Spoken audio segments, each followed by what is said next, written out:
Hello, and welcome back to The Walk and Talk. It's your favorite dog training podcast because not only do we dive deep on the educational stuff, helping you to become a better skilled, better informed dog trainer, but we also chat about the mindset of dog ownership and dog training as well. So, on the days when maybe you're feeling a little bit wobbly, don't worry, I've got you. I've always got you. There's a back catalogue episode for pretty much every crisis there is. But today, it's a brand new one for anyone struggling with a crisis of confidence when it comes to their dog training, because we're going to be talking about how we perceive learning and progress, and most importantly, how we interpret the moments where things maybe don't always go as perfectly as we had planned or hoped for. And we can end up in this little worry spiral of like, am I doing this wrong? I feel like we're going backwards, not forwards. I think I'm actually messing this up. I don't really have any idea. And I really want to talk about that today because one of the biggest mindset shifts I have had to make as a dog owner over the years, and one that I try to teach my students, is that the most successful dog trainers are absolutely not the people who never experience challenges. They're not the people who have the dogs who just magically perform perfectly every single time. The easy dogs, the easy peasy dogs where nothing ever went wrong. And we've all bumped into those dogs at the park, haven't we? Right? I know I have. But in actual fact, they are the people who understand what those challenges actually mean because they have been there themselves. They have literally faced it, they've gone through it, they've got the t shirt. They understand that training isn't a straight line because it never, ever, ever is. I don't care who you are, who your dog is. And they understand that struggle is actually part of the learning process. It's literally part of it. You have to go through it. You have to walk through those flames, mistakes, setbacks, all the imperfect moments, all of that bad stuff. It's not evidence that something has gone wrong along the way and you've made a mistake and you've messed up and you need to make a U-turn. It's not necessarily that at all, but more often than not, those things are just evidence that something is actually happening, right? Something is happening, something is in progress. So, today, in honor of everyone who may or may not be on the struggle bus at the moment, or, maybe it's in the future and you don't know it's coming yet, I thought we could just go through some of the things that your typical dog owner often labels as mistakes on the journey and just set the record straight on a few things. Okay. So, without further ado, mistake number one: I'm failing because my dog doesn't get it straight away. Now, this is probably one of the biggest, most basic bitches, right? And I blame social media and pretty much every god awful dog training, like quick fix TV show that you've ever seen since the 90s. Because nowadays we basically live in a world where we are just constantly shown the finished product. We see all of these beautiful little reels online on Instagram, like the dog who just like spins perfectly, or the dog who recalls from a whole flock of sheep or a plate of pulled pork, or the dog with the military heel work that is not breaking stride for anything. And very rarely do we actually see everything that came before that. We don't see the hundreds of tiny repetitions. We don't see any of the boring daily practice. We don't see the moments where the dog looked like totally confused and just threw out something wild, or got really frustrated and just bailed on the whole training session. We don't see the trainer having to adjust the plan because what they thought was going to work or what they thought would be super easy actually wasn't at all. We just see the outcome because the outcome is what looks good, right? And it's aspirational. And apparently, we all have such short attention spans these days anyway that that's all anyone's really got time for. But I think this creates a really unrealistic expectation that learning should just look like teach something, the dog understands that thing, the dog does it, then the dog just keeps doing it forever and the job is done. But that's not how brains work. Whether we are talking about humans or dogs, learning is a process of creating and then strengthening neural pathways. Your dog isn't downloading a new behavior just like, a computer installing an update. They are literally building an association. They are developing their understanding of a new thing. They are learning, okay, when I hear this sound or this noise or this word, what does it mean? What behavior is expected? What happens when I do that behavior? How reliable is this in different situations? And all of that stuff takes time and it takes repetition. And I think a lot of people underestimate the difference between introducing a behavior, like when you first start training something, and actually building fluency in a behavior, because those are two completely different things.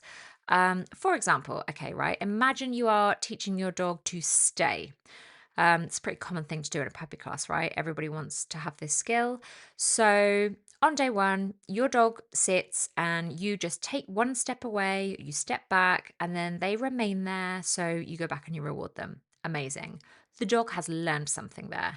But actually, have they learned to stay? Do they really wholly know what that means now?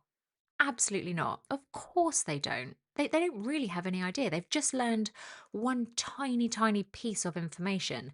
They have learned that when my person moves one step away in that direction, in this environment, then me staying still has been reinforced today. Now, that is very different from I fully understand the concept of maintaining position despite distance, duration, distractions, and all of the things, any kind of changing or challenging environment or distraction or whatever.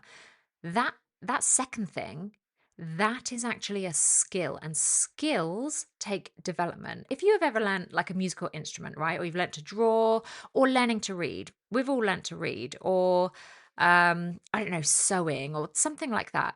Anyway, whatever it is, you know that skills, developing skills like that, that takes time. So, to take it back to the problem, then, if your dog doesn't get something immediately, that doesn't mean that you are bad at training. It just means that you are training. That's it. That's literally what training looks like. Okay, mistake number two. I'm doing something wrong because my dog keeps forgetting this. Now, this one is really important because it's something I hear a lot of people say. And I've actually seen some fairly influential dog training people online say this too, which is wild. And it's the phrase, oh, my dog knows it, but they're just choosing not to do it. And before you come for me, I completely understand why people feel this way. I do. Because you've seen your dog do it. You know that they are capable. You have literally watched them nail it. So then when they don't do it, it feels like they're choosing not to. But behavior is actually much more complicated than that. A behavior is never just a behavior. A behavior exists in a context, and this is especially true for dogs. So, your dog's ability to perform something is influenced by so many factors, including their emotional state, their environment, their level of distraction, motivation, their previous reinforcement history, their arousal level, how stressed they are, their sleep, their health. Literally, everything affects performance. And to give this some human context again, right? If you imagine a child in like a times table test or spelling competition or something, they might know how to spell a word perfectly when they are just practicing at home or they are sat in a quiet classroom taking their time, but put them under pressure in a spelling competition on a stage with a microphone bouncing off their teeth in a room full of people watching, and suddenly they forget how to spell that word. Did they lose the knowledge? No, of course they didn't. Their ability to access that knowledge simply changed. And dogs are exactly the same. A dog who can do a beautiful recall in your garden but struggles at the beach hasn't forgotten what recall is. They are just showing you that the skill is not yet strong enough to survive that level of difficulty. And actually, that's great because for you, that is really useful information. So you could look at it as thanks to that mildly embarrassing encounter with that poodle on the beach, you now have a new training goal. You know where the gaps are and you know what needs to be worked on next. Okay, mistake number 3. I'm making training really boring because I'm just repeating things over and over. Now, this is one I feel really strongly about because sometimes owners are so worried about either boring their dog or, equally as likely, boring themselves because there's always a shiny new trick or skill or something to teach your dog that appears in your Instagram feed, isn't there? Honestly, it happens to me all the time. And so they just move on like way too quickly. But we have to remember that repetition is absolutely not the enemy. Repetition is literally how the brain learns. Every time a behavior is repeated and reinforced, the neural pathway becomes stronger. It becomes easier. It becomes more automatic. You can literally think about anything that you are good at, right? Driving, typing, writing, I don't know, a sport or a hobby that you do, anything. And I'll bet you did not become skilled because you just tried something once and then you moved on. You became skilled at that thing because your brain got thousands of repetitions. The magic is not avoiding repetition and dashing on to the next shiny thing. The magic is in making the repetition meaningful. So instead of just thinking like, oh, I've done this already, like we've done this, he kind of got it, that's done.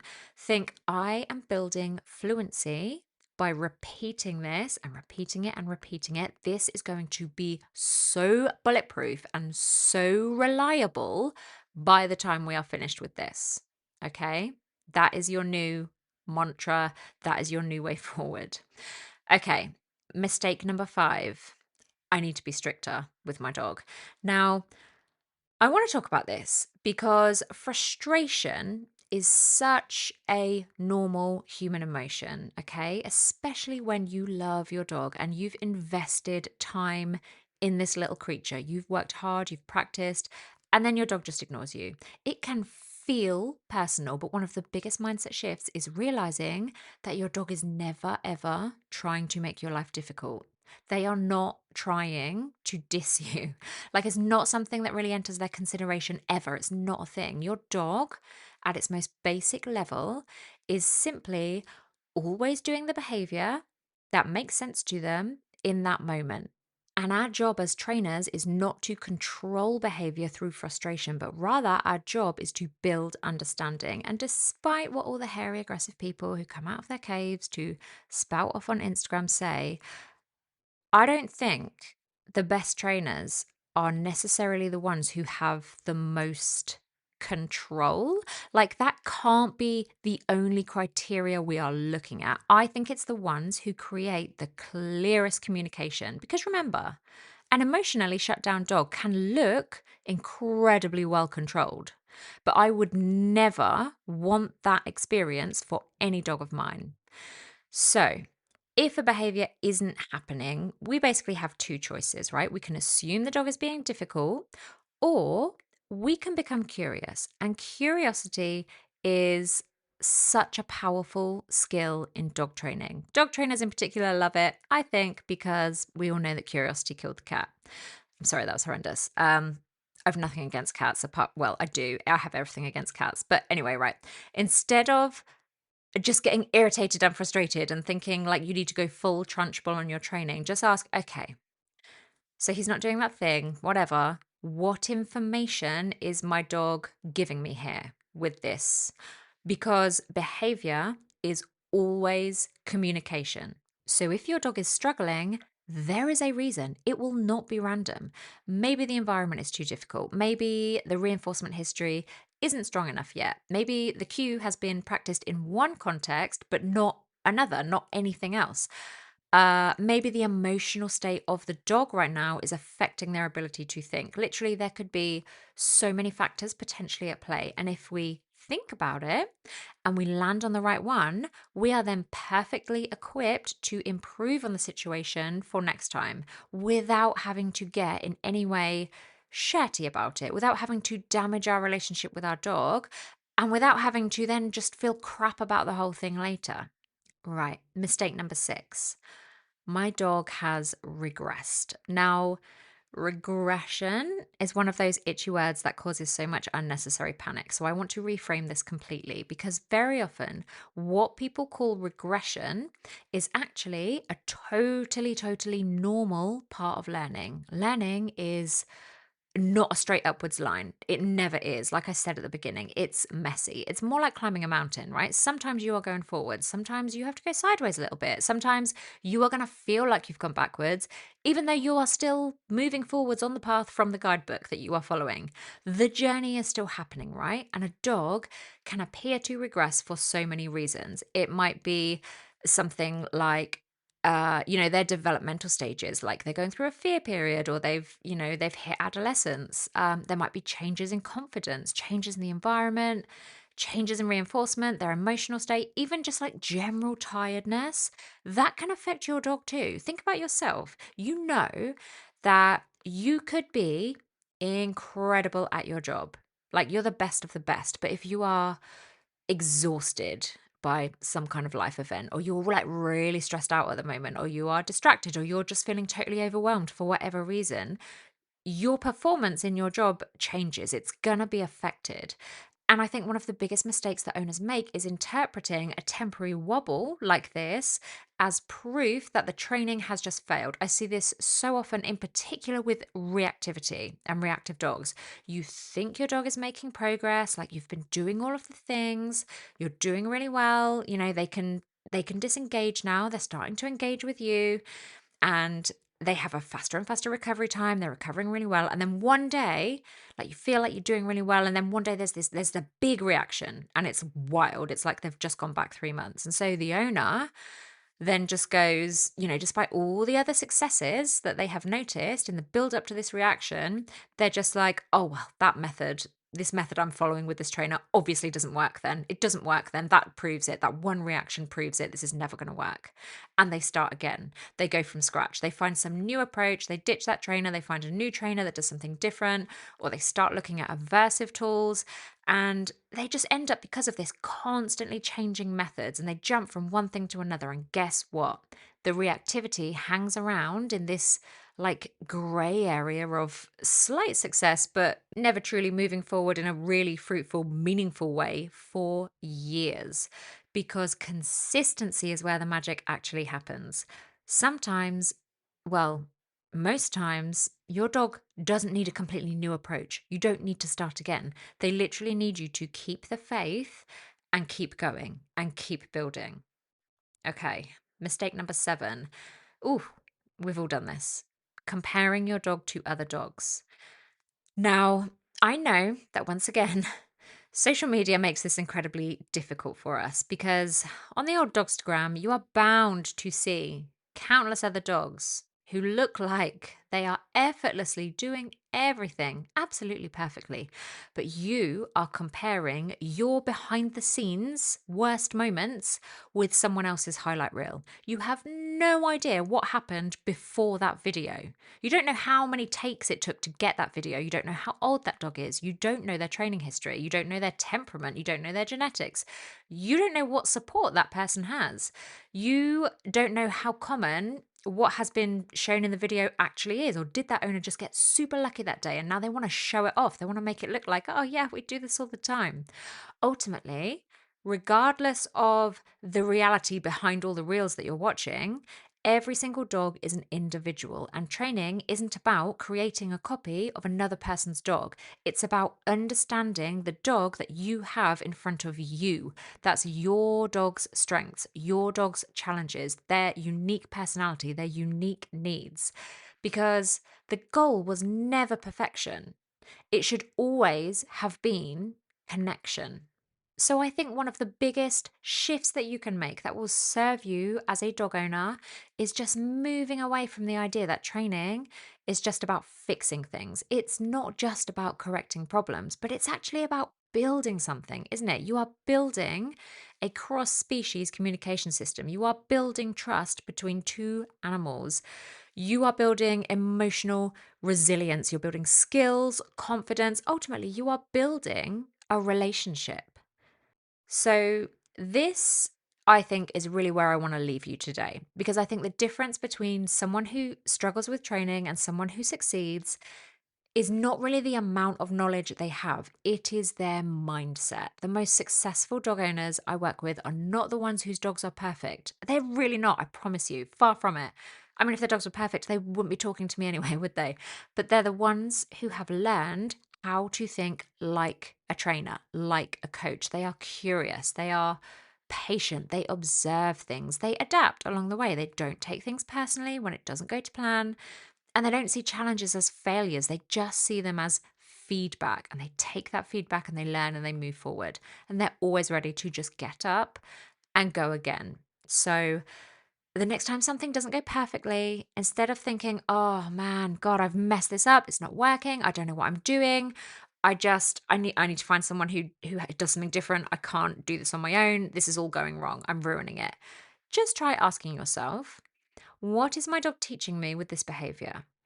And what can I do with that information to move us forward in the direction I want to go? And as always, if you need help with any aspect of your dog training journey, there are oodles of training resources available for instant download at listendogtraining.com. You can use the code podcast10, that will get you 10% off everything on there. Or alternatively, you can come and join the cool kids in my online dog training membership. There is so much cool stuff in there. I can't even remember it all, but there are training and tutorial lessons. There's a growing concepts catalog with like games and activities for you and your dog. There's a members only podcast where I help you with your own specific struggles.